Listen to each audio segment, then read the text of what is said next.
So we got recording. a new. I don't know if it records the audio, but I'm recording. I don't know. Ah! You haven't pressed record yet? I'm not, because I forgot. So here's a little bit of background information on us. We record all of our audio tracks. Not moving. She's not recording. She's lying to us. I thought I was recording. Oh, press the button. Okay, now you're recording. Look at that. It crashed again. Now it stopped. Yeah, that sucks. Okay, let me just cancel this. I thought you were Me too. talking Lori. No, it says that it did record, press actually. Delete. Yeah, no, press delete. Yeah, Weird. there you go. Okay, let's try this again. I might have to restart it. There we go. Now it's working. Okay. It looks like mine's working too. Lies! Okay. We can do this. How are you two doing this morning, by the way? Darn good. Darn good.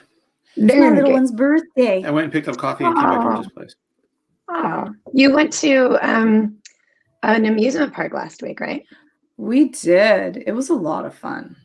I was amusement park hungover for 2 days. Yeah, Renee said something about being hungover from amusement parks, and I just thought, oh, isn't that cute? My brain was too big for my head after that. It was really sweet that he went, because like Renee's not like yay, roller coasters. Well, you're in the sun for like a long period of time, then you're being whipped around, and oh yeah, then you're in the sun that's again. The fun. And then... But it's not a branded amusement park, so it's not like you have anything to do but go to the rides. Like Disney, there's a whole bunch of other stuff.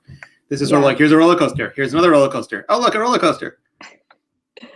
Oh, and let's go on and I bet your kids love roller coasters, so you're going on all of them. They did, but I'm lucky I brought the cousins, so they went on all of them, and then we had the options not having to go if we didn't want to. That's nice. You could take a break. Yeah. Time to get away. Worries for another day. Time to get away. Down in Fraggle Rock. Down in Fraggle Rock. All right. I'm ready. You're ready. Let's make this happen. Hello. Today is Friday, August 23rd, 2019. Today, we're going to talk about all those iPhone 11 rumors, the Apple event coming in September, a new iCloud web portal beta, and a whole lot more, because this is the iMore Show. And joining me today, together, again, in the same space, Renee Ricci and Georgia Dow at the same time. How are you doing? We are actually different people. Yes. We're not some weird Stranger Things Demogorgon. At this point, I've seen you in the same room so many times that I'm questioning whether or not your bodies have been sewn together. We're in a perpetual three-legged race. And we never win. Ooh, you're gonna win if you keep practicing, so this is good. You think? You think? Seems like we just get worse. How are you doing, Lori Gill? I'm doing good. California weather is pretty nice right now. We're lucky it's not too hot. It's kind of nice. I know. Is it freezing cold for you? I don't know. You're always colder. Always it's already gotten colder. A little. I mean, we've freezing cold. It's the hottest summer ever, and now it's getting slightly less hot. Hottest summer. Arizona can keep its damn heat. Where's our ice? Thanks. Yeah, that's true. I don't know. If you said you can either move to Arizona or you can move to the coldest part of Canada, I'm pretty sure I would pick Arizona. Sorry. Well, the nice part is it's like perfect camping weather. So I got my cinch tent. That's the pop-up tent where you just throw it and go. Oh yeah, you're all camping people here. Let me just. So you just there we go. So you wait, I'm going the wrong way. Okay. So you throw it and it pops up and you just fold it back up and then it goes down. So it's like a minute to set it up. Less, like 30 seconds. I've seen those window shades that do that, where you just sort of twist them and then untwist them. It's kind of like that. It's like that, but it's a whole 4-man tent. 4-man tent. Four-man tent. Four person tent. Four-person tent. That's true. And possibly animals. So we did that, and I just wanted to show. So I got a new solar charger because we like to we were in camping no zone. So I got the Out XC. Here we go. And it comes in this really cool carrying case. Here we go, which I love. Nice carrying case. It's nice black carrying and case. It looks like a rugged case. So it's a really it's got the solar panel to charge it. The solar panel is awesome. You can hang 4 it. panels. It's got 4 panels. They're small. It's like really for emergencies. If you need to, this will take a day or two to charge up everything. So it's not, I wouldn't really So use it for that. if you take it camping, maybe you just like hang it on a tree the entire time just in case you need it. Even if you're backpacking, you can hang it on your backpack. But then they have the power bank. Nice. It's very big. 20K. It looks like it's got Qi charging. Yes, it does. It has dual charging. It's waterproof, really, really rugged. It's heavy. That's the only thing I have to say. It's really, really heavy, but waterproof. It's got the dual ports, so you can charge 2 phones if you want at the same time or not. And it works really well. This is fast. Like hour or 2, your phone is back to being charged. Nice. And it will charge a lot of devices. And it has a little light. Wait, I can turn on the little light. Blind everyone. Oh, so it's like a flashlight. It also has a flashlight function. And it was wonderful to have with us. We always bring extra power sources, especially when we're camping. And this one is pretty awesome. I think that it's still on Kickstarter. But I loved it. I love the carrying case as well. We actually took out the little foam core in the middle of the carrying case and then just used that to bring all of our, stuff that we want to keep a little bit safer. And yes, it's water resistant. So if you're kayaking, canoeing, you don't have to worry. You can bring this and they said that they don't know about bear attacks. We didn't test that out. But besides that, it should survive. It looks solid. You could throw it at a bear. You might never get it back, but you could throw it. That might be a good way to use it. You could probably hit a bear's nose with that and it would stop attacking you. So I couldn't. Seems like a good protector. But then the bear would go, "Oh, bother. I just wanted some honey." Oh, that thing is pretty great looking. I am all about camping tech, and a rechargeable battery is really great because, like, when I go camping, I tend to not use my devices. Obviously, for you have no cellular connection, but I also I don't want to use it to listen to music or something because I don't want to use up the battery because when you leave, you need those instructions for how to get home. So having a nice thick rechargeable battery that you Swift's can even got a take new album out, but I need to get home. Taylor Swift's got a new album out, but I need to get home. Someone else said that they did it for 27 hours of playtime and they were fine. Wow. So you can listen to a lot nonstop. of tunes if Did they even know they were camping at that point? They may not have. I don't know. They might have just been using it just to see if it worked. Speaking of Taylor Swift, Renee, we might as well jump right into that. Taylor Swift's new album just dropped today. Have you listened to it yet? I have not. Am I missing out? Do I need to rush and put Tay on? For all of our listeners that like Taylor Swift, I apologize for this, but I know zero about her or her music.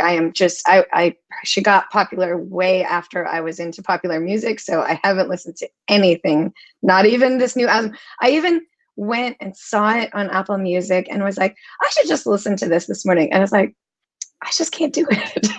Oh, but you don't got mad beef for Taylor, right? This is just not at all. She doesn't do thrash metal. If she did thrash metal, you'd be listening. Yeah. If she was doing a metal album, I'd listen to it right now. Absolutely. Yeah. Let's be honest. No one should go up against Taylor Swift. You just don't win. Apple included. No.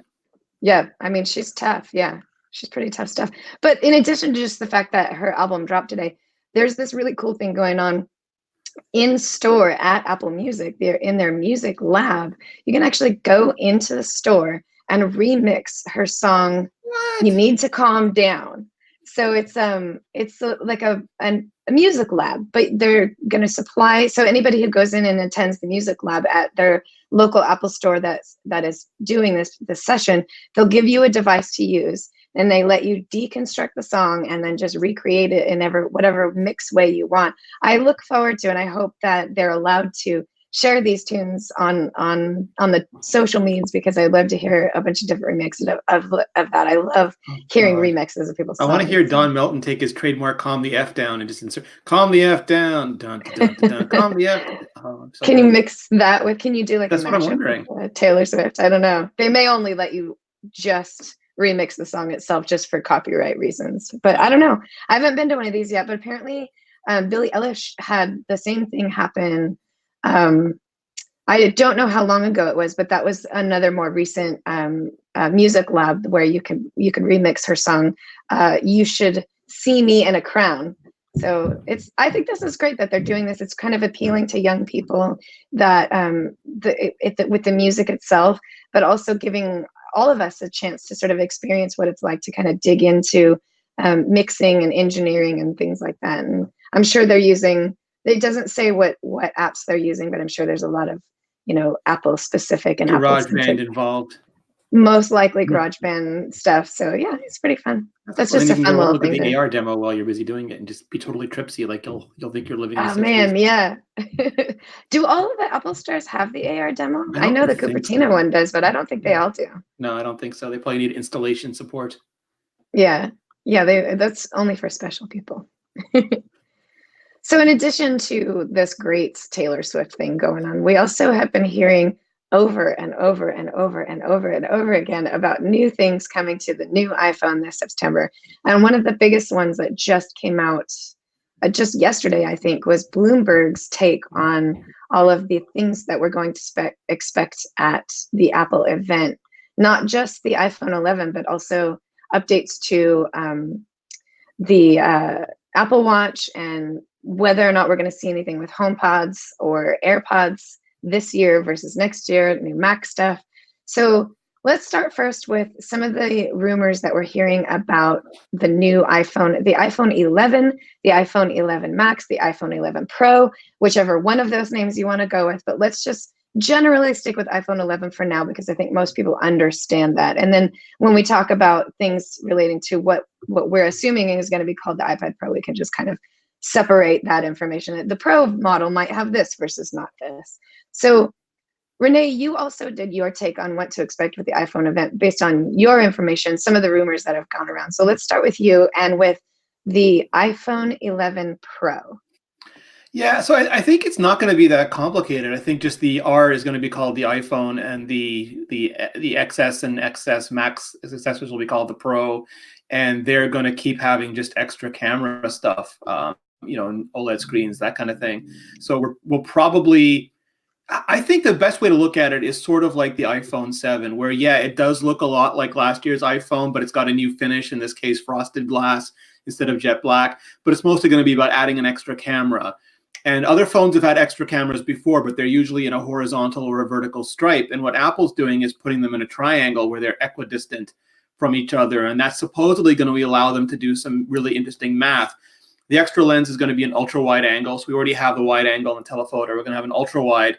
So the first thing is the way you can zoom in now optically 2x, you'll be able to zoom out the same way. You'll just dial back instead of dialing forward. And that'll be pretty cool because, if you can't fit all your homies in your LCs, you can just dial it back a little bit and see them all.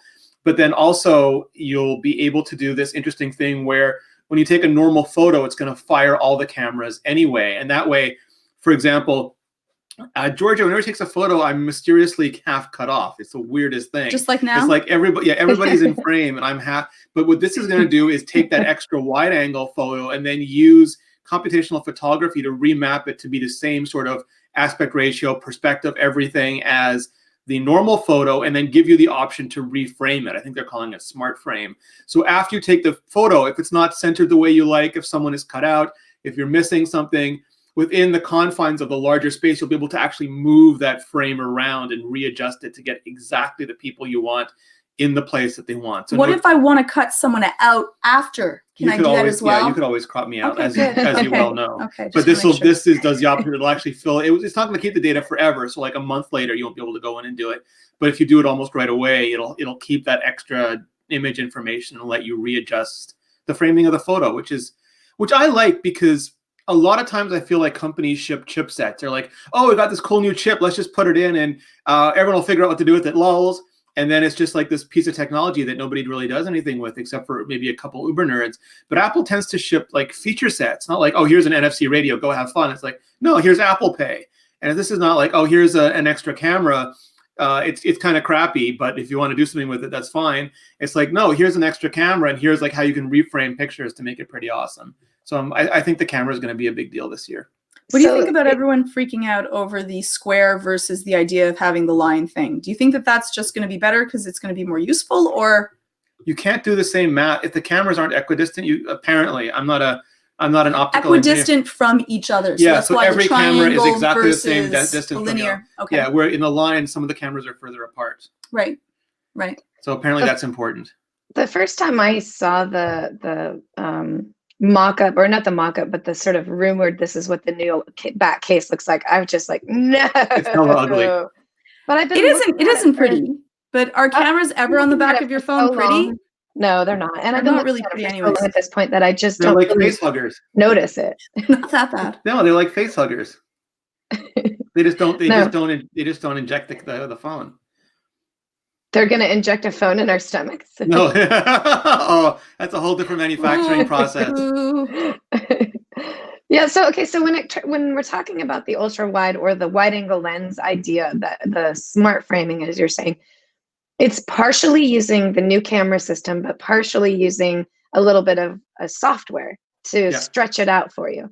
So when I take a picture, and I know you don't know because we haven't seen it yet, but I'm imagining that when I take a picture, I'm using my phone's camera, like the my display on my phone, and I see 3 people in the picture, but the 4th person I don't really see in the frame. So instead of physically backing up to fit the 4th person in the frame, I could potentially just take that picture, jump into the phone, and stretch out the camera, because sort of like live photos that grabs the first couple of seconds before the shot, or not even seconds, like a second before the shot, this will just grab a little extra space in it, More data. but only give it to you when you ask for it. Yeah, exactly that. Yeah. All right. That's How would that be different than just showing the big picture and then you can just move the frame as you wish? Because then you'd be, so this is supposed to be sort of like a recovery process. Like it's a great photo, but you just wish it had more of this tree, or just wish it had more of the dog in it. It's like a but if instead of a but and. Yeah, no, it's like a buffer. It's meant to just fix things that went wrong. That's one of the things. Like up until now, computational photography has been used to do things that traditional cameras do, like give us depth of field and give us some of the fancy lighting effects. Now we're starting to try and do things that cameras couldn't do. Like if I have a DSLR and I misframe an image and I shoot it, that's it, because that's all that sensor grabbed. But because this can tie 3 cameras together, it's like, yeah, that's all it grabbed with the wide angle, but you're lucky for you, hotshot, I also fired the ultra wide angle, and I have 3-4 feet on either side that I can compute. But the thing is, different lenses look different. They have different characteristics. They have different physics. They have different light. So it wouldn't really match if you just try to do it like drop one photo on top of the other in Photoshop. There'd be all sorts of distortion. So they're going to take care of all that for you and make that ultra wide, if you're fixing it, look like it was shot with the original lens. Right. And I personally can't count the amount of times where I'm cropping a picture and I think, oh man, I want to crop it like this, but there's not enough edge over on this side to crop it right. So not even when it comes to accidentally cutting somebody off in the picture, which when you're taking it live, you probably won't do. But I'm thinking like that object when I want to crop a photo, but I want extra space somewhere that wasn't there in the photo. Yeah, and exactly. You can recenter it. Yeah. But you can then also zoom in and recenter, which you might not have been able to do as easily without having that extra space. Well, the thing is, like, you won't have to. Traditionally, what you would do to compensate is that you would zoom in, and then that would cut off space on both sides. But then maybe all you have is a person's head, and you're like, no, I just have more on the right. And then you would try to like clone the image and flip it and do all these other things. And this just like, okay, here's a little bit extra space on the right. See, what I was hoping, and again, I'm always going to hope for more than what we'd hoped, is that the cameras can like look out a little bit. So we get like these long, instead of having to take a photo and then move a little bit and then take a photo and then someone sneezes. So now you've dragged them across the next photo. So you can get that long, wide. I was just hoping that the other cameras could be just pointing a little bit out. So you can get like a wide angled view without actually having to have a wide angled view. I think I would use that. It'll do that on its own. The lens by itself is going to do that. You won't even need it pointing at direction. It's an ultra wide angle lens. It'll be great for landscapes. It'll be great for like being. That makes me more excited. I want fisheye. I want macro. Well, no, it'll be fisheye. I'm not getting fisheye. Am I getting macro? It'll fix for fisheye. So like if you're in your office and you're only getting the wall and you wish you could show everyone the entire office, the ultra wide angle lens will help with that, because it'll capture much more of the room even from a short distance. I like that. And then it'll compensate for the fisheye effect. And then you can use one of those filter apps that makes it look like it's fisheye, but you actually have the room to do that in now. I can lie. I can still lie. That's okay. Fair. Yeah. So I'll wait for my macro and my fisheye. You can make the room look old. You can make it look like it's male or female. I can make it look younger. I can make the room look, 30 years older. Yeah, that's great. So is this coming to all the iPhone line, or is it only coming to the Pro? Yeah, Okay, 'cause so this is one the of the regular most iPhone will likely have. pros. Yeah, so if you look at it like the iPhone, what was the iPhone XR is getting an extra camera, and that's going to be the iPhone. And then what was the iPhone XS and XS Max are getting an extra camera as well, so 3 total, and they're going to become the Pros. Because the whole problem here is that, and it's actually kind of clever, I don't know if it'll work, but it's clever, is that people think that iPhones are too damn expensive because what people consider to be the normal iPhone are the XS and the XS Max, and those are $1,000 and $1,200. So what this is going to do, and then the XR is like a less expensive iPhone at $750.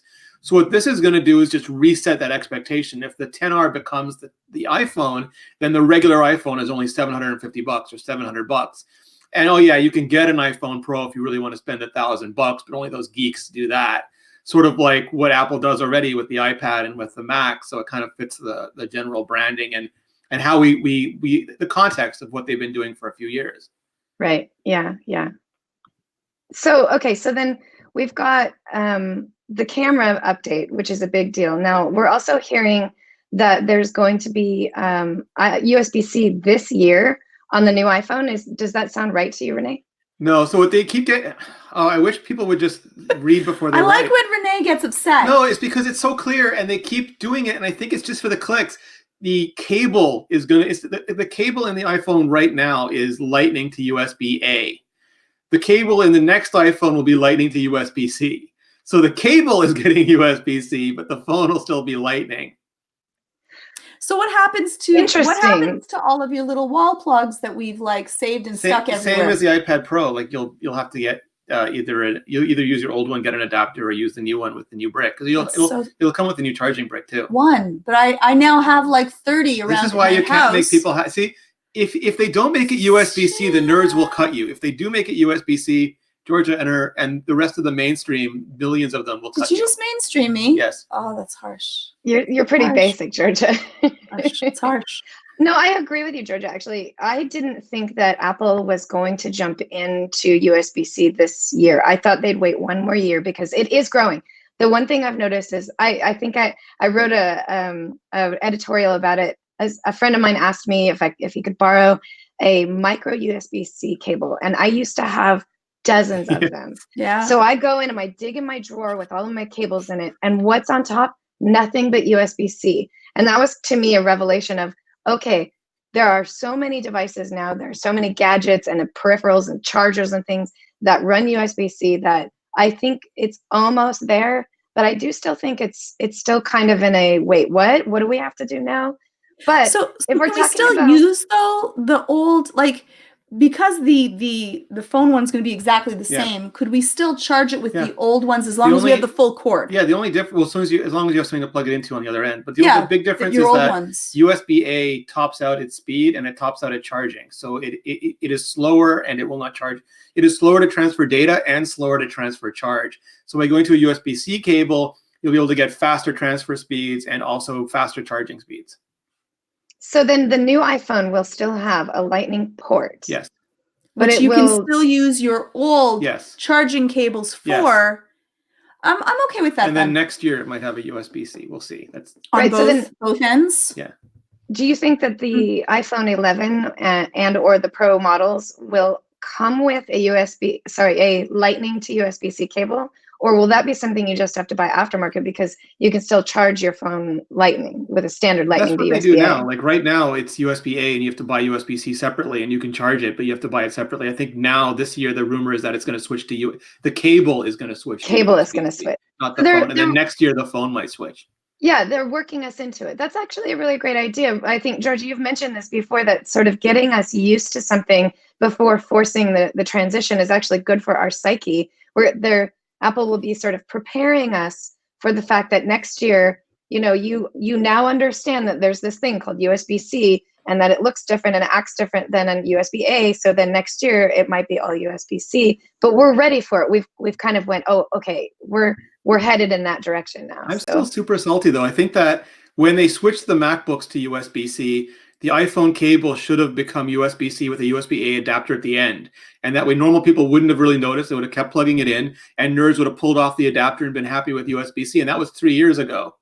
So we've had like 3 years where the MacBook Pro or the MacBook that you bought you could not plug your phone into without going to buy a separate cable or adapter. And I think that's not as, and I realize, yes, it's an extra thing if you don't need it. And yes, not everybody needs it. And yes, most people don't have it on their computers. But I still think if you're going to show the courage of going to USB-C on your MacBook Pros, you should make it just a little bit easier for your all-in customers to work with them. I'd be all in if they ended up having the dongle that's attached to it and it's already plugged in and then I can just choose. Yeah. Or if it was like double-ended. Okay, so I'm speaking rude, but it's yeah, no, I get it. No, that didn't sound correct. Not a show Can we title. totally do? No, Not a don't show put that as title. a show title. So Let's rewind that. is the Lightning to USB-C cable coming with the Pro model or coming with all models? That's an interesting question. I think that people will want it because there have been so many people so salty for so long will want it with all models, but that could be a good differentiator if they want to save a few pennies. A few pennies in the box. Yeah. Are there going to be any differences between the screen quality of the iPhone 11 versus any of the iPhone Pro models? The same as there is now. So the iPhone will be an LCD liquid retina display and the Pros will be OLED. There was a rumor they might go OLED across the line, but I think that's also been pushed till next year. And there's been a lot of talk about Apple getting rid of 3D Touch. Yes. What we're seeing is less about Apple getting rid of 3D Touch and more about Apple adding haptic feedback to the phones that don't support 3D Touch. So do you think with the new iPhone models, the iPhone 11 across the board, Pro and non-Pro, are we just going to see sort of an integration and really we are going to lose 3D Touch, but what we're getting is that all of the phones will have haptic feedback, which is kind of the big feel thing. Like 3D Touch, it feels we like just 3D won't Touch. know it. It's different. So 3D Touch is a discrete layer that goes underneath the display that handles, it measures the deformity of the glass relative to the backlight. And because the OLED doesn't have a backlight, they had to reinvent a new way of doing it. So they had sort of a pressure sensitive layer, and reportedly they're getting rid of that, and they'll all have like what the iPhone XR and the new iPads Pro have, which is just haptic touch. It's not as precise though, so you can't tell exactly the XY coordinates like you could with 3D Touch. It's just sort of a general thing, so you can't do as much. You can. The best way to describe it is you won't be able to do as fancy, precise things, but it should be fine to do almost everything you did before. And probably the way most people use it. Like I think that the one thing that I use 3D Touch for is saving images. Yeah. So that wouldn't really, like, as long as they know that I'm on the image, we should be just fine. It'll be interesting to see, like, I think it'll still do that. It's just that it's a haptic feedback version of it instead of a deep dive in. I think that if you long press is what you call it when you don't have 3D Touch. If you long press, it will react the same way that it used to react for a 3D Touch. So to me, in my head, when I'm picturing it, they've moved a lot of non-3D Touch supported devices into this version that's called long pressing. And across the board, I guess you don't have the sneak and peek on your apps, but almost everything else reacts the same way when you long press versus when you 3D Touch. So I think we're probably not really going to notice the difference at all. It's going to be better in some ways in that a lot of times it conflicted 3D Touch and long press if a device supported both. But now it's like so now it's just going to be long press, which gets rid of the intermediary state. But then if you want to do like jiggly mode instead of drag and drop, you're going to have to like figure out that timing. So there's still going to be some collisions that I hope they fix. But it will get rid of at least being confused about whether you should long press or 3D Touch. They won't be able to get jiggly with it. Sorry. I bet they're going to have an actual interface for it. You're going to long press and it'll give you the option. Do you want to drag and drop or do you want to delete or something like that? It's probably, like that, because otherwise what do you long press for 1 second or do you long press for 3 seconds? It's going to be bad. Even an interface, people will be like, oh, it used to be so fast to do what I wanted. And now I have to tap it twice. And it's like, well, because can't read your mind, genius. You're like, why can't you read my mind? I mean, it's going to. Yeah. You better just did one thing. Yeah. It's going to be a horror show for the three very vocal people who like it the way it is. Why'd they have to change it? Yeah. Are there any other big features coming to the iPhone 11 Pro models that There's you a think? rumor, we made fun of it on Mac Break Weekly because it was only a really weird analyst that was talking about it. Not a weird analyst, but a financial analyst, and we're not their customers, and blah blah blah. But now there's a case maker out there making iPhone 11 cases with a pencil holder. So I don't know if we can speculate. I don't know if they're basing it off the analyst or if they've got their own information. I have a hard time talking about this because I want it so badly, and I don't want to let my personal desire for Apple Pencil support on the iPhone taint my actual analysis of it. So I still think it's unlikely, but hot damn, do I want it. But would it be the Apple Pencil and it would stick out Mini. like? No, it'd be a mini pencil. Oh, you see, I have to say that would be really cute. Apple Crayon. I would love that. Since the day the Apple Pencil came out, we've been talking about how much we want the Apple Pencil Mini. Yeah. I think my personal opinion about the case making thing, the case that came out that has Apple, like a holster for an Apple Pencil on the backside, it's just a rendering. They didn't make an actual case yet. As far as I know, it's just a rendering. They just got so much marketing attention, and all they did was design something. So we haven't seen anything come out of any of the supply chains or anything like that to hint that there's a mini coming. So Renee, I'm sorry to break your heart, but I still think we should stick with the it's not coming this year model. And clear. I will be happy to put some salt on my hat and eat it if I'm wrong this year. No, but I don't. No, I don't think there's no way to know. This is just us friends talking about this. Yeah. I don't think it's going to happen this year. And I think I had already said I didn't think that Apple was going to put the USB-C on the iPhone this year. But I think in this one, there's a compromise where both sides have kind of lost and won the argument. If you're right, Renee, that it's not USB-C iPhone, it's still a Lightning iPhone, but the cable is USB-C. So there's kind of a middle ground with that one there. And I also really want USB-C on my iPhone selfishly because I just think that there's so many benefits now, the same benefits that the iPad Pro gets from having USB-C. I really want it, but I have to separate what I really want from what I think is going to happen. Yeah. But I do think the included Lightning to USB-C cable is going to be that's great. Like that's immediately an improvement on what we already have. Even with iPad OS and iOS 13, you'll be able to connect your iPad and your iPhone together. So this is going to be a great way to just like do that, like connect them right together. It comes with a new phone. Plus, they're going to sell that as a third-party option, an Apple branded version of it. So, a lot more people are going to jump on that bandwagon. Well, you can get it now. I use it all the time because I want the fast charger and it's expensive, but you buy it separately and you get the Lightning to USB-C, and I replaced all my dongles with just cables. Right. And that's so much nicer to just plug that right into your MacBook Pro for anybody, or at this point, all of the MacBook line for anybody that's upgraded to the USB-C only or Lightning, the Thunderbolt 3 only ports. Like this is a great way to just go ahead and get that. It charges super fast when it has a USB-C plug in it. Yeah. Oh, yeah. That's great. I like this. So then it's time now, I think, to move away from the iPhone 11 to the other things that we may or may not see.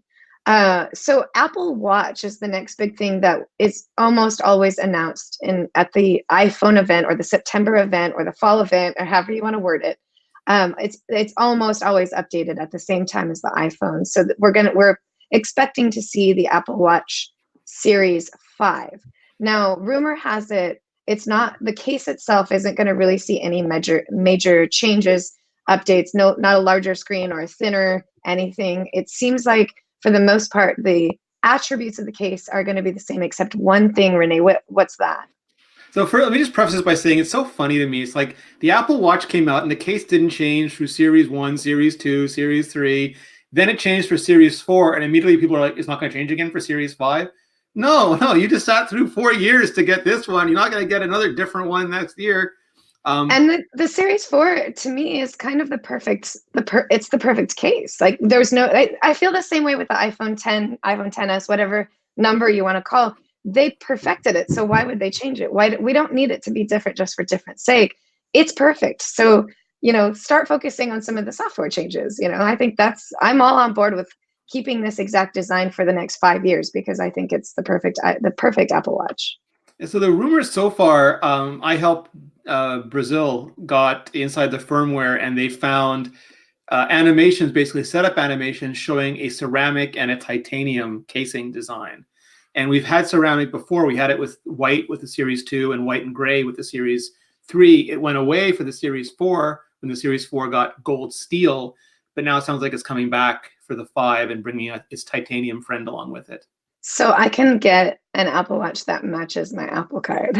Would they really make a white anodized? I know George is dying to talk about the Apple Card. Yeah, so exactly. You're you poking the you bear could here, have Lori. it, Lori, in white. You could, but then you couldn't put it in your pocket or in your wallet, purse or in your.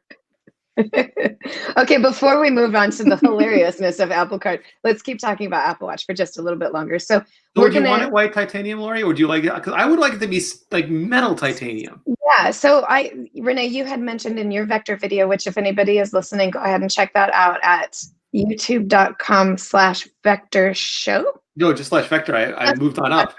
Yes, you're now in the big league. So youtube.com/Vector, where he mentions that he was actually expecting and hoping that the Apple Card would not have a white surface, but it would actually be shiny metal, which there's a number of reasons for why they may have chosen not to do that. Yes. But fingerprints seem like a big one that nobody really mentioned. But and watches are titanium. Titanium watches they look titanium. They don't look white. They already do that. And, so couldn't we have like a titanium in Apple a metal Watch, color? Yeah, I think I do not expect to see, partly because if we really are going to see the ceramic come back, that's our white, that's our color. Yes. So I think that there's the titanium. It would be great if titanium was actually going to replace one of the other metals. They're giving away titanium Apple Cards, so why not, give away make the titanium Apple Watch the same price? Like the Rolex charges you millions of dollars for a steel one. They don't care. I think the titanium's not that more. And there was a titanium MacBook, and it wasn't exorbitantly expensive. Yeah, so we might see that as the replacement metal for the Steel Series Apple Watch, which would mean hopefully that it would just come in the same kind of colors that it currently comes in, which is the metal colors, not a painted over, if you will, titanium. So we don't actually get to show off that it's that. There is a DLC black steel. I don't know if you can DLC titanium, though. I'll have to look into that. Yeah, I don't know. Yeah. There was a YouTube video that I watched just yesterday of an Apple Card getting shot with a bullet. And the titanium Apple Card is indeed bulletproof. I just gave away a spoiler. Sorry. Ooh. But, so what was it shot with? I'm sorry, just because it depends on what it was. I don't actually know what kind of gun, but it was a handgun. It wasn't Canadian, a rifle. It would be meaningless to you. It's like a bullet. Hey, I've shot a lot of guns. I know. You're Canadian. It's like I feel like we still have you push the powder in. We don't lock our doors. We're definitely not needing. Don't tell them that. They'll come here. But so I like the idea that the metal of the Apple Watch is going to get even better and harder to scratch, because stainless steel, though it's better than the anodized metal, it still does get some scuffs and scratches on it. So I like the idea that there might be this titanium version that's even harder to scratch. It's so light, because the steel one is heavy and titanium, I believe, is much lighter. But will the glass because I don't really worry about the steel. I haven't scratched the steel of my watch, but I have still, even though I am pretty good with my watch, I've scratched up. But you don't have glass. the sapphire watches. This would almost certainly have the sapphire like the steel ones do. Okay, so pretty scratch resistant. Yeah. Yeah. And then do you think the ceramic, if that does come back, because that could have just been an old animation that got stuck in the system, because we did our good friend Ming Chi it. Kuo also said it was coming back. So yeah. So then do you think we're going to see it in other colors? I don't know enough about ceramics to know what, like, I have seen our friend Kevin Michaluk has a black ceramic watch and it looks hella cool. So hopefully, I think white and black would be like a pretty awesome pair. I like if they went back to the pink rose gold instead of the more muted rose gold. But what about aluminums in like all the iPhone colors, like the iPhone XR Nano Apple Chromatics? Yeah, that seems fun if you made the lower end model available in a bunch of different colors. Yes. And then the higher end models stuck with this sort of silver, space gray, and rose gold colors, which I think, I don't know, a ceramic rose gold watch, that seems kind of pretty. I could see that. It could, as long as it doesn't. Yeah, it could. It would depend on how much it looked like like a gumdrop versus Yeah. nice.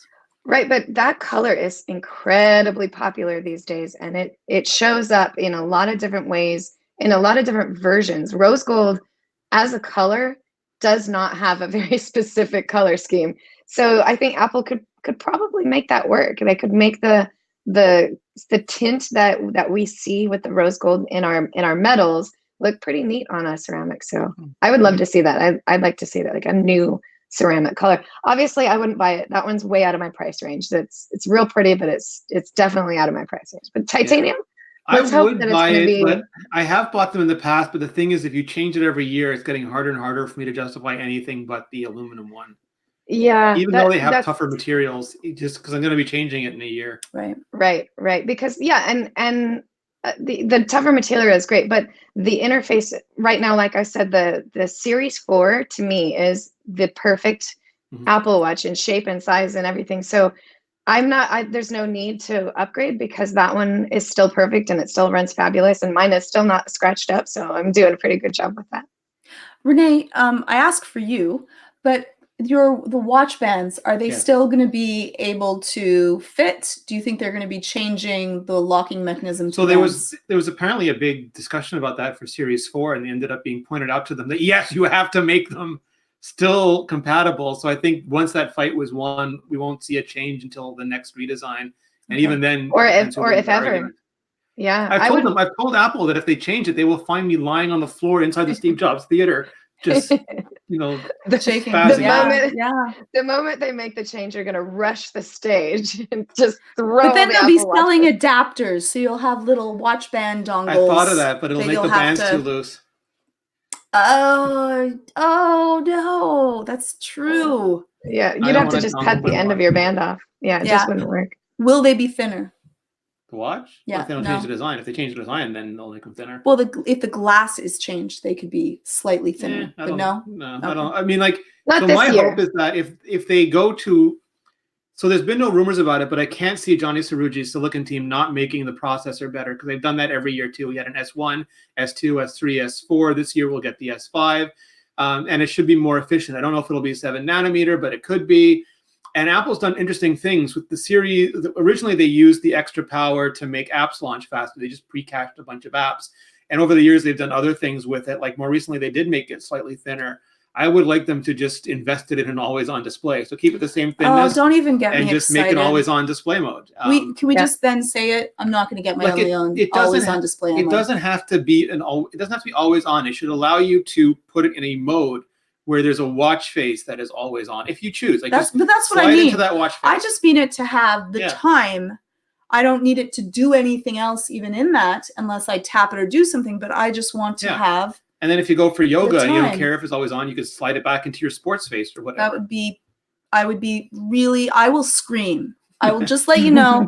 I will be having, like, if that happens, just know that home. And sleep tracking are the two biggest missing pieces, I think, still. And Apple bought a sleep tracking company, bet it, but I think it'll take another year. And blood tracking, but I think blood tracking is going to take a while because they bought like 5 companies at this point and still having chips. So I figure that's a huge thing to fix. But it feels like those are like the biggest, lowest hanging fruit right now. Mm-hmm. Yeah, no, I think that the blood tracking is definitely not coming anytime soon, and sleep tracking as well. I still kind of I fall into this category of people that are like, why would I sleep with my watch on? That's not comfortable. So why would you put sleep tracking on my phone? But I also know that there's a lot of people that do sleep with their watch on. So we'll see. Well, there's a lot of people that need to track their sleep because they're having issues that they need to track their sleep. And a lot of the machines to be able to track it, or you stick your phone into the corner, or you have a little mat that you sleep on. The watch would be a really nice piece because they can get your blood pressure, your heart rate. That also tells you whether you're awake or not. And if you're having nightmares or if you're not. And if you're restless or on your honeymoon, you get extra activity points. It's like a win-win. Take your watch off. Take your watch off. If you're a bad sleeper, you're like, you got all your extra activity points. Yeah, if you have night terrors and you're like slapping your partner in the middle of the night, you get your activity tracking on that. Why do I wake up and my knuckles are bloody? Why? All right, so before we start talking about a couple of the other rumors about the upcoming iPhone event, which I know we're talking a little bit early, but there was some big rumors that just popped up this week, which is why I wanted to bring it up. I wanted to tell you a little bit about Thrifter. Thrifter. I love it. Thrifter is a new way to save money on everything from gadgets to home goods to shopping-based. Oh, and let's start that over. Thrifter is a new way to save money on everything from gadgets to home goods by shopping based on value and not hype. You can sign up at thrifter.com to get thoughtfully selected tech deals from places like Amazon and Best Buy daily without all the fluff. So let's hop on over to Thrifter real quick. I want the two of you to do this too. So we're take there. a We're moment. looking at Detective Pikachu as you speak. Uh-oh, so Renee, is that your pick today? I don't know. We'll go back up for a second. I was looking at the iPhone XR clear case, and then I saw Pokemon Detective Pikachu Blu-ray plus DVD, $5 off. You can save 21%. And I mean, he loves coffee. He can electrocute you with his tail. He gave Mewtwo the shackle of a lifetime. No spoilers. Yeah, I'm gonna go iPhone clear case. No, I think Detective Pikachu with the voice of Deadpool is a clear winner in this encounter. All right. Georgia, do you see anything on here that just really makes you excited about the future of spending money right now, right here? Well, so there's one, and I don't know if I should get it because I always buy them and then I break them. The Lego and then Star they Wars don't X-Wing, work. yes, you should. I did see the Lego Star Wars X-Wing, but I saw a remote control one that actually Okay. moves and the wings move down, and I'm like, that's what I want. But I like the Roborock, the robot and mop vacuum. And I know, Renee, you also are into like robot vacuums. I love it just because it's entertainment for your children or pets. Like, just as much as it's cleaning, you know, you're busy watching it as it travels around the house, and like, it's just a good price. Is it terrible that I've always wanted to play the Jaws theme as it was cleaning? Dun, dun, You should dun, put a little dun, fin dun, on the dun, back. dun, dun, dun, dun, dun. You should put a little fin. So, and then you something that I found, and this is just to point out to everyone that it's not always about tech or Pokemon. But Thrifter also finds all different kinds of deals all across the board. And one of the things that popped up today is that there's a company called Facetory, spelled Facetory, that offers a luxury subscription box for right now 50% off. Wow. So in this particular box, you get 7 sheet masks for only $10, which I love to buy those little sheet masks because they usually like have a cartoon figure on their face. So I'll take a picture of myself looking like a panda bear or something like that. And they're, you know, they lay over your face and you lay down for 15 minutes and it kind of cleans your pores or whatever. And those alone are usually $12 each. So this comes with 7, and that's at only $10. Can you get William Shatner ones for Halloween? That I would don't think be anyone fun. knows who William Shatner is anymore. There's also a Vitamix blender Oh, that's for what 37% off. You're a horrible person. Tell her. I want a Vitamix. I need a blender. I don't have a blender. I've killed my other blender. I have a Vitamix. It's awesome. Well, now you can get one at Thrifter on Vitamix blender. Yeah, it's 37% off. Like that's almost half price. They're like $500. It's $286 if you don't have a blender, and they do ice as well, right? Dude, it's a Vitamix. You could blend Lori's titanium apple card. I can't wait. Oh, that sounds so fun. All right, so just to finish this off, Thrifter is a new way to save money on everything from gadgets to home goods by shopping based on value and not hype. So you can sign up for a weekly emails from thrifter.com. They will curate these very special deals for you. They are constantly finding deals all day long, but every single day, every single week, there's certain ones that are absolutely, you must check this out if you're interested in buying. The deal is so good, you can't pass this up. And they'll send those to your inbox every day, every week. So definitely check out thrifter.com, sign up for the thrifter.com email to get your weekly or daily updates on the hot new thing on sale. And thanks to Thrifter for sponsoring this episode. So now that we've gotten the advertisements out of the way, we've got a couple little things that are sort of a probably not this year, but maybe next year, and one possibly this year because there have been a lot of rumors. Let's talk about that one first. The MacBook Pro update. Renee, pop us in with the couple of things that we might see this fall in a MacBook Pro. So I just lump these together, but the iPad Pro and the MacBook Pro, I feel like most of the time Apple waits till October for those. And I'm not saying this just because Lori and I will die if there's too many products at the September event. Like literally die. You won't die. You'll just be really, really like we'll in want debt. to die. Yeah. If there's too many things. So if they're like, if they were minor updates, I would say throw them in like faster processors, blah, blah, blah, like just spec updates. I would say throw them in.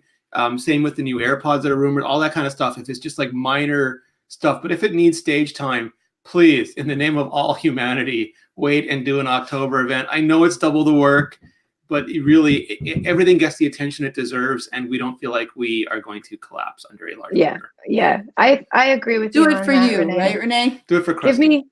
Give me a month between, give or take a couple of days, so that we can kind of just take a breath instead of just our hair falling out as we're trying to get all these things covered. It's true.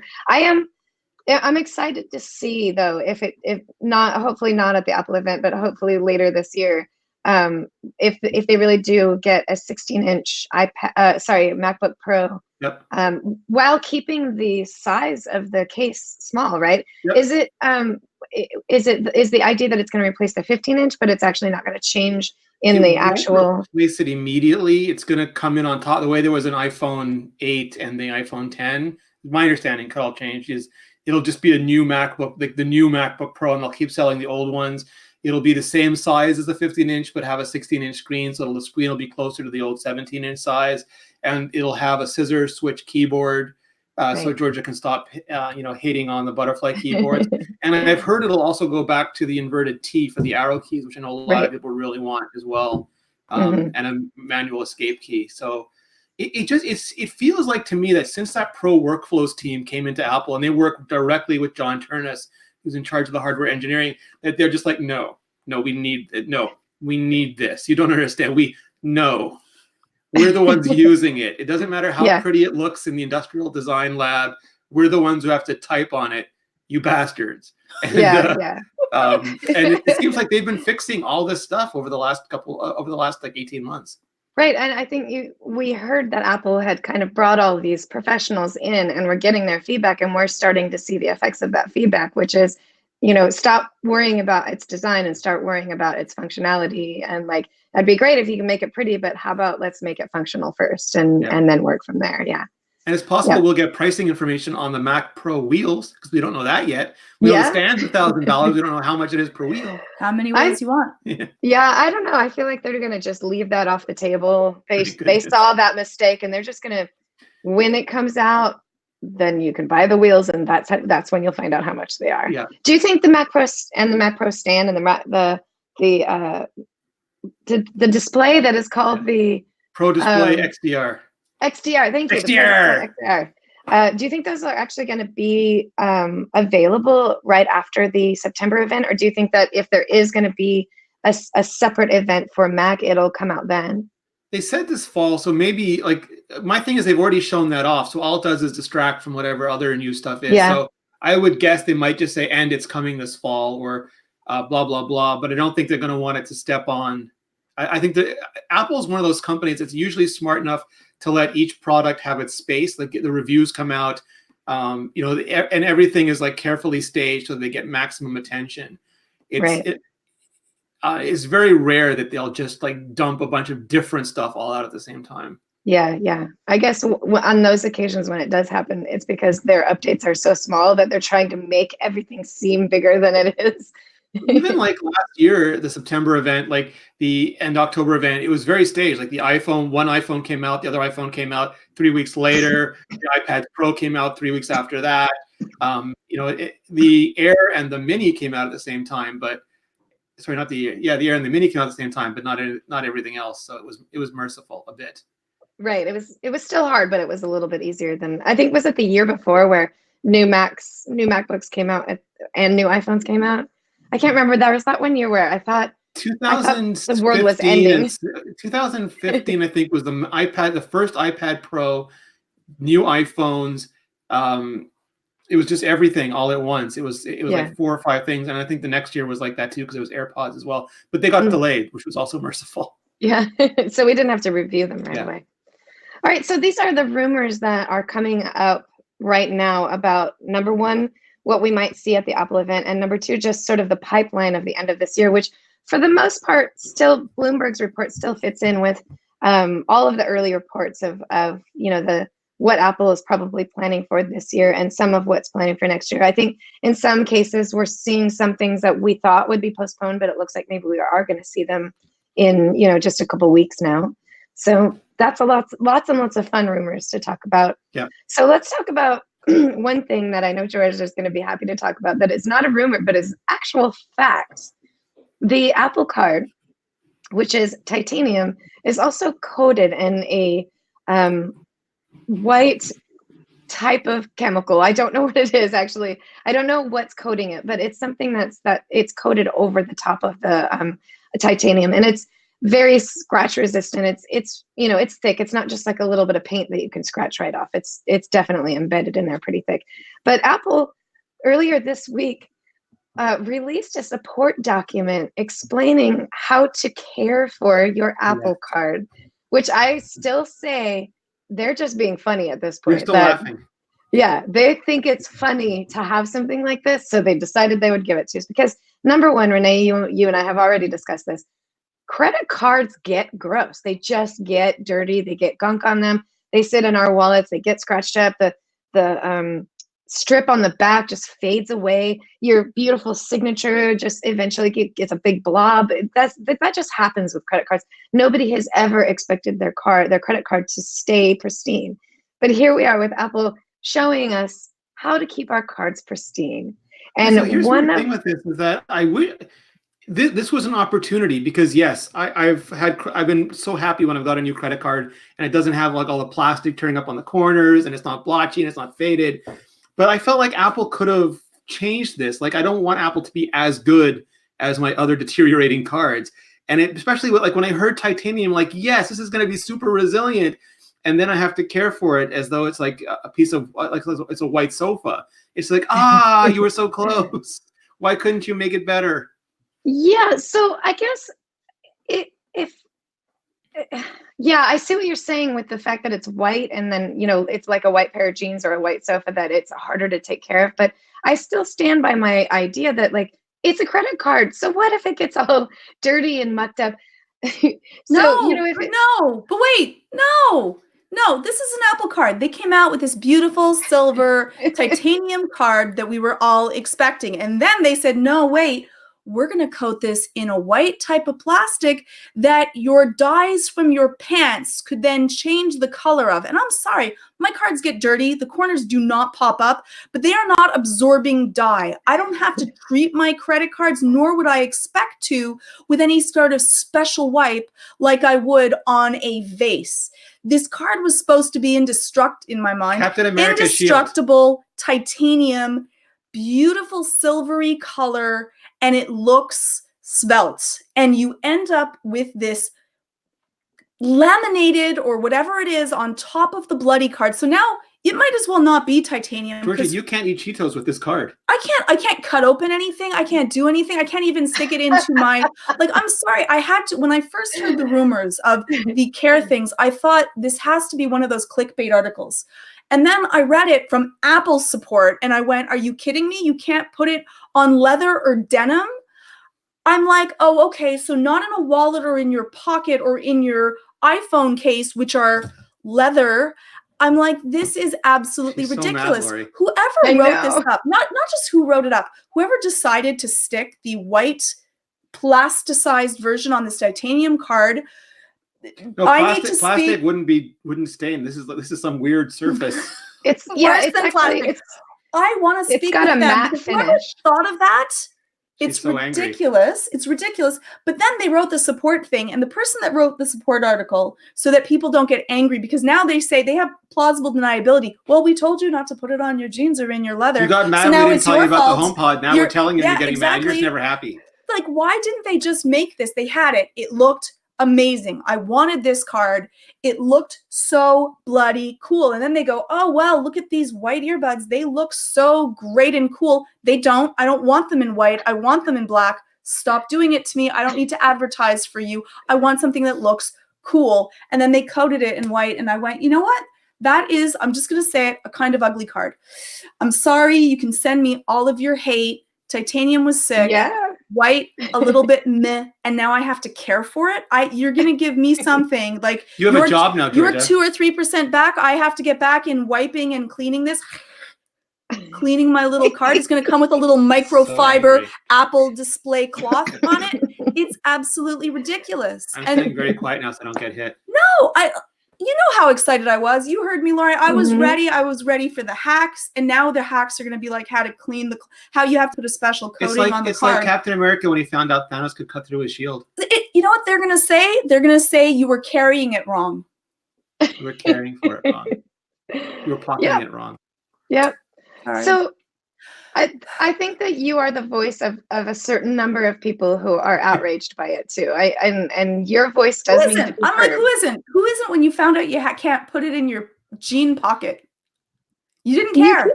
Because it's a credit card. I don't care if it gets dirty. It's just a credit card. No, it's Apple. Apple doesn't just, it's not just a phone. I hear you. I hear you. I hear you. These are beautiful products. They're pristine and beautiful. And this one isn't. I'm not angry at, I'm not angry at Lori. Lori's awesome. You know who I'm angry at. I'm sorry. I have someone I need to talk to.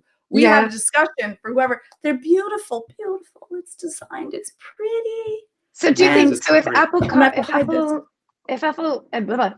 releases Apple Card version 2 and it's straight titanium and has no color, do you think that makes up for version 1 being like a disappointment to a lot of people, including you? I'd want to get it. I don't know, what does make up for, right? I would want to get it. And unfortunately, Apple has me, right? I've already eaten the candy. I'm there now. So I would want to get it. I'll be honest, I don't want to get this card. And again, I don't really need another credit card. So it's not like for that I need to. We also don't need the physical card. That's just like maybe in the US you need the physical card. Canada, how often do you use your actual credit card in Canada? Well, unfortunately, usually when I update my watch, I have to redo all of my information for my credit cards. So then it doesn't work. And so now I've been using it more often. But so I would always, if it was a titanium card, I would use it all the time. You would use it to I would use it. I would throw, yes, it's horrible. I know, I think less of myself as well. Like you wouldn't. I would throw it down on the table. It'd make a little ting sound because it's titanium. She kept waving herself with the card. It was so savage. Evil. That's evil, but I like it. I like it. No, but it was white. It looked like a paper card. It's the funniest thing to feel somehow special because you have a credit card. I do feel like I want to show. I think I had mentioned the first time I used it, I called attention to it to the cashier. Like, how did you do that? I got the new Apple card. Here, I'm gonna pay with my new Apple credit card that I was approved for, and one of the first people practically like that. And her response was, "A what? What is that?" And then I was like, "Oh, I'm an idiot." Can you imagine if you had a Hewlett-Packard credit card, how that would have gone down? It's my new HP card. It's my Lenovo card. But would it be titanium? It's my Dell card. You want to take my Dell card? It'd be plastic. It'd be black plastic that breaks off all the time. That's what it would be. So at least Apple Card might get dirty, but it'll never. You could bury it. Oh yeah, that is actually one of the questions. How the heck do you destroy your Apple Card? Ooh, when I destroy a credit card, when it's like, okay, it's there's for some reason I can't use this card anymore, so I cut it up and I throw it in the recycling bin or something like that. You can't destroy these things. What do you do? Melt it down? No, you need to use those like hedge trimmers or the metal the lock cutters, the metalwork ones. A whole bunch of people bolt are going to find Lori. Creative ways. Yeah, both colors would work. Creative ways of destroying your card. I look forward to seeing all the videos of people destroying an Apple Card, because seeing that it's bulletproof, that seems like, okay, so there's a lot of work that's going to have to go into breaking one of these things cut it up to destroy it. I want to see it being destroyed like Terminator or The Ring in a thing of lava. Yes. I would love to see it get thrown into the fires of Mordor. Yes. All right. So it has been 1 hour. We have taken up an entire afternoon of talking about all things Apple. And it's been wonderful and super fun to talk about the rumors. This is my favorite time of the year because we get to speculate and we get to talk about what we want to see coming. At And first, I thought Lori was going to say, "This is my favorite time of the show. I get to say goodbye to you." when it's over. No, it's like the presents are there, and your parents have the presents, and you're shaking the boxes trying to figure out what's inside them. Yeah. Yeah. Exciting. And you're like, It's all possibility. You killed Lori. What did you do? I don't know what I did. I don't even know how to fix it. Why did you kill Lori? I To don't disagree with know. you about the card? That's so mean. What do we do? I don't know. Do you wanna should we'll string wait a them second. together? Oh my god, it dropped me. Are you still in? Oh no. oh my. Oh, you're back. We're all like, what do we do now? That was crazy. Okay. So yeah, thank you, StreamYard. You dropped us. I don't know now. This is our first time using StreamYard, and I was going to be excited about it, but now I'm like, what's up with that? You just kicked me right out of the stream. Well, so it was really easy to jump back in. So then Good. And you jumped back in. Yeah, so that was good. Yeah, so back to what I was saying. It is the end of the hour, and it is time to say goodbye. Georgia Dow, if people want to get in touch with you, where can they find you? Okay, so you can send me an email. It's georgia@imore.com. I'm sometimes on Twitter at Georgia_Dow, or you can check out anxiety-videos.com for all of your anxiety, depression, social issues that you might have. You can check out some of those videos. And Renee Ricci, if people want to find you anywhere on the internet, where's the best place? Well, I said the best place. It's a beautiful day on the web today. A beautiful day for some Twitter at Renee Ricci. It's a beautiful day for a video. Why don't you go to my YouTube page /Vector? Won't you watch me? There we go. This is so cute. Won't you watch my video? I'm gonna record this and turn it into. I'm gonna take it to Apple and mix it in the music lab and turn it into a legit song. AT will beat me up. And if you want to find me, you can find me on Twitter at Appaholic. That's APPAHOLIK. I'm at Lori Gill and most of the other social things. And of course, always writing at iMore. So please come visit us, read up on all the things that we're talking about with Apple this week and on the next upcoming weeks.